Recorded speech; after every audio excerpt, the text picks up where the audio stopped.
Maaf atas kejadian tersebut dan tidak boleh terjadi kembali. Di 7.000 truk per hari. Sudah meminta kepada Kepala Dinas Perhubungan untuk memberikan teguran sekeras-kerasnya. Dan akhirnya daripada nanti pasien kenapa-napa, akhirnya saya memutuskan untuk menurunkan pasien itu dan saya dorong karena jaraknya itu kurang lebih ya hampir 500-700 meter lagi lah. Gubernur Jakarta Pramono Anung minta maaf kepada warga Jakarta yang terjebak kemacetan parah selama 3 hari di kawasan Tanjung Priok. Gubernur menyampaikan kemacetan dipicu pemaksaan operasional pelabuhan di atas kapasitas maksimal. Dari muatan yang biasanya 2.500 truk per hari, kini dipaksakan menjadi 7.000 truk per hari.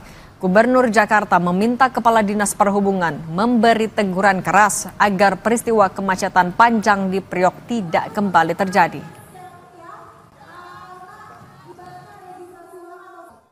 Muatannya yang harusnya 2.500 truk per hari, kemarin itu dipaksakan untuk menjadi 4.000 truk per hari.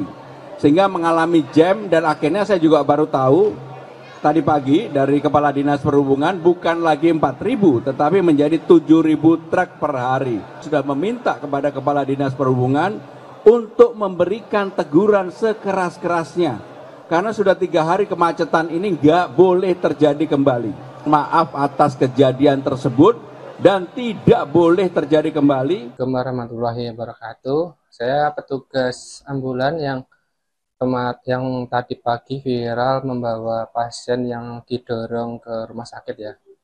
Jadi ceritanya saya bawa pasien rujukan dari RSUD Cilincing ke RSUD Koja dengan diagnosa pasien itu gagal jantung. Nah, saya mendapatkan telepon itu paginya itu jam 5 pagi, kemudian saya langsung meluncur ke RSUD.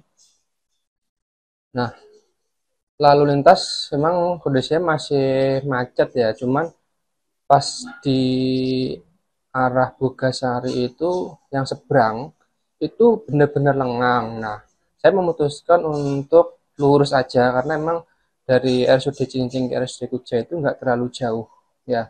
Jadi saya memutuskan lurus. Nah, tapi ternyata setelah di samping pintu tol Koja atau depan Pertamina itu, di situ udah mulai merayap. Nah, nggak lama stuck ternyata di situ. Nah, saya di situ menunggu kurang lebih 30 menit. Tapi dengan kondisi pasien saya yang di belakang dengan gagal jantung dan menggunakan oksigen, saya khawatir kalau nunggu sampai macet itu lancar itu kan harus menunggu mungkin beberapa jam ya. Nah, takutnya malah kehabisan oksigen. Nah, saya akhirnya daripada nanti pasien kenapa-napa, akhirnya saya memutuskan untuk menurunkan pasien itu dan saya dorong karena jaraknya itu kurang lebih ya hampir 500-700 meter lagi lah ke UGD RSUD Koja. Nah, setelah itu saya dorong pasien ke UGD RSUD Koja. Untuk posisi kejebaknya itu di samping pintu tol Koja atau depan Pertamina ya. Jadi memang pas saya turun itu saya mau mundur nggak bisa, mau maju itu ternyata kontainer itu mesinnya pada dimatiin. Nah, saya ngiranya kalau mesin udah mati berarti itu kan macetnya lama ya. Nah, akhirnya saya putuskan untuk mengeluarkan pasien dan saya dorong ke UGD RSUD Koja karena memang pasiennya harus membutuhkan oksigen segera. Saya takut kehabisan oksigen, makanya saya turunkan itu pasien. Dan alhamdulillahnya pasien selamat sampai UGD RSUD Koja tanpa ada halangan apapun ya, mungkin karena kita cepat-cepat dorong ya, karena pasien gagal jantung itu beda dengan pasien-pasien yang dengan diagnosa selain jantung ya, mungkin kita masih bisa